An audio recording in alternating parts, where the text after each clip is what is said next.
Hello, what's up guys, for today's videos guys, tip lang ito guys kung paano malaman ng swing arm bossing ay sira. Ganito lang guys,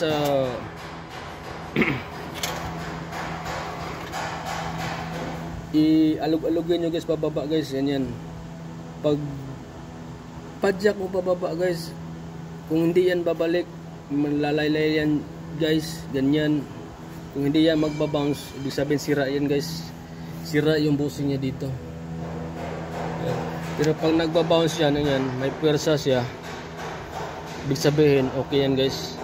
Ayan, naglalaro siya, naglalaro pa rin siya. Pero once na pinipihit mo pababa, hindi siya babalik, babagsak siya, ibig sabihin sira yan guys. Durog na yung ano niya sa ilalim, yung bossing niya, guma niya sa may ano dito, kabilaan. Kasi yan lang guys.